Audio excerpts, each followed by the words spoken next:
ತುಂಬಾ ಟೇಸ್ಟಿಯಾದ ಈ chicken rasam ನೀವೊಂದ್ಸಲ try ಮಾಡಲೇಬೇಕು. ಈ ವೆದರ್ಗಂತೂ ಬಹಳ ಇಷ್ಟ ಆಗುವಂಥ ರಸಮ್ ಇದು. ಹಾಗಾಗಿ ಈ ರೆಸಿಪಿ ತುಂಬಾ ವೈರಲ್ ಆಗ್ತಿದೆ. ನಮಸ್ಕಾರ ಎಲ್ರಿಗೂ, ಜಾಯ್ಸ್ ಆಫ್ ಮಲೆನಾಡು ಚಾನಲ್ಗೆ ತಮಗೆಲ್ರಿಗೂ ಸ್ವಾಗತ.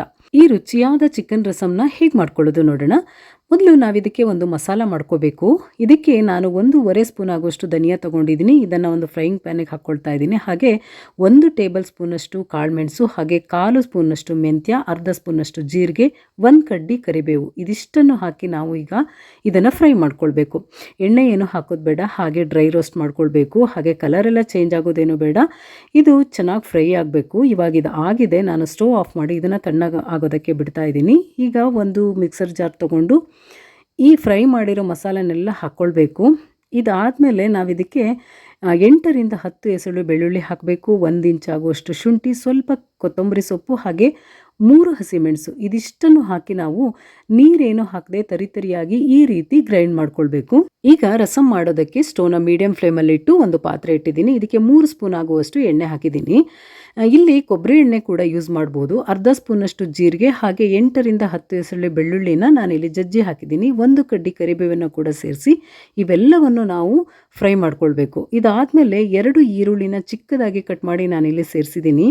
ಈ ರಸಮ್ಗೆ ಬೆಳ್ಳುಳ್ಳಿ ಮತ್ತು ಈರುಳ್ಳಿನ ಸ್ವಲ್ಪ ಜಾಸ್ತಿ ಹಾಕಿದ್ರೆ ಟೇಸ್ಟ್ ಚೆನ್ನಾಗಿರುತ್ತೆ. ಈರುಳ್ಳಿ ಸಾಫ್ಟ್ ಆಗಬೇಕು, ಅಲ್ಲಿ ತನಕ ನಾವು ಹುರ್ಕೋಬೇಕು. ಅದಾದಮೇಲೆ 1 ಟೊಮ್ಯಾಟೊನ ಚಿಕ್ಕದಾಗಿ ಕಟ್ ಮಾಡಿ ಸೇರಿಸಿದ್ದೀನಿ. ಟೊಮ್ಯಾಟೊ ಪ್ಯೂರಿ ಕೂಡ ಮಾಡಿ ಹಾಕಬಹುದು, ಹೀಗೆ ಕಟ್ ಮಾಡಿ ಕೂಡ ಹಾಕ್ಬೋದು. ಟೊಮ್ಯಾಟೊ ಸಾಫ್ಟ್ ಆದಮೇಲೆ ನಾವು ಕ್ಲೀನ್ ಮಾಡಿ ಇಟ್ಕೊಂಡಿರೋ ಅರ್ಧ kg ಚಿಕನನ್ನು ಇದಕ್ಕೆ ಸೇರಿಸ್ಕೊಳ್ಬೇಕು. ಈಗ ಅರ್ಧ ಟೀ ಸ್ಪೂನ್ನಷ್ಟು ಅರಿಶಿನ ಪುಡಿ, ಹಾಗೆ ಸ್ವಲ್ಪ ಉಪ್ಪು ಹಾಕಿ ಒಂದ್ಸಲ ಚೆನ್ನಾಗಿ ಮಿಕ್ಸ್ ಮಾಡಿ ನಾವಿದನ್ನು ಒಂದು ಮುಚ್ಚಳ ಮುಚ್ಚಿ 5 ನಿಮಿಷ ಬೇಯೋದಕ್ಕೆ ಬಿಡಬೇಕು. ಇವಾಗ ನೀರೇನು ಹಾಕೋದು ಬೇಡ, ಹಾಗೆ ಇದನ್ನು ಕ್ಲೋಸ್ ಮಾಡಿ ಬೇಯೋದಕ್ಕೆ ಬಿಡೋಣ.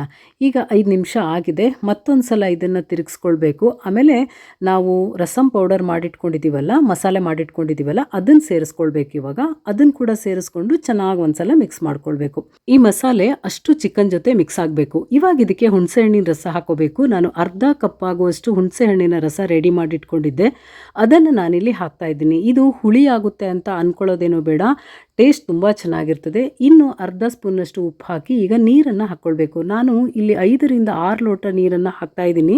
ಇದು ರಸಮ್ ಆಗಿರೋದ್ರಿಂದ ನೀರು ಸ್ವಲ್ಪ ಜಾಸ್ತಿನೇ ಹಾಕಬೇಕು, ಅಥವಾ ನಮಗೆ ರಸಮ್ ಎಷ್ಟು ಬೇಕು ಅನ್ನೋ ಪ್ರಮಾಣದ ಮೇಲೆ ನೀರನ್ನು ಹಾಕಬಹುದು. ಇದೆಲ್ಲವನ್ನು ಮಿಕ್ಸ್ ಮಾಡಿ ನಾವು 15ರಿಂದ 20 ನಿಮಿಷ ಕುದಿಯೋದಕ್ಕೆ ಬಿಡಬೇಕು. ಇವಾಗ 15 ನಿಮಿಷ ಆಗಿದೆ, ಅದಕ್ಕಿಂತ ಜಾಸ್ತಿನೇ ಆಗಿದೆ. ತರಕಾರಿ ರಸಮ್ ಆದರೆ ಬೇಗ ಆಗೋಗ್ತದೆ, ಆದರೆ ಇದು ಚಿಕನ್ ಆಗಿರೋದ್ರಿಂದ ಒಂದು 5 ನಿಮಿಷ ಜಾಸ್ತಿನೇ ಕುಕ್ ಮಾಡ್ಕೊಳ್ಳೋದು ಒಳ್ಳೆಯದು. ಇವಾಗ ಇದಾಗಿದೆ, ಕೊನೆಯಲ್ಲಿ ಸ್ವಲ್ಪ ಕೊತ್ತಂಬರಿ ಸೊಪ್ಪು ಹಾಕಿ ಮತ್ತೊಂದು ನಿಮಿಷ ಮಿಕ್ಸ್ ಮಾಡ್ಕೊಳ್ತಾ ಬೇಯಿಸಿದರೆ ಘಮ ಅನ್ನೋ ಸ್ಪೈಸಿ ಚಿಕನ್ ರಸಮ್ ರೆಡಿ ಆಯಿತು. ಇವಾಗ ನಾನು ಇದನ್ನು ಸರ್ವ್ ಮಾಡ್ತಾ ಇದ್ದೀನಿ. ಇದನ್ನು ಸೂಪ್ ಥರ ಹಾಗೆ ಕುಡಿಬಹುದು, ಅಥವಾ ಬಿಸಿ ಬಿಸಿ ಅನ್ನದ ಜೊತೆ ತುಂಬಾ ಚೆನ್ನಾಗಿರ್ತದೆ. ಚಿಕನ್ ಪ್ರಿಯರಿಗೆ ಈ ಟೇಸ್ಟಿ ಚಿಕನ್ ರಸಮ್ ತುಂಬಾ ಇಷ್ಟ ಆಗ್ತದೆ.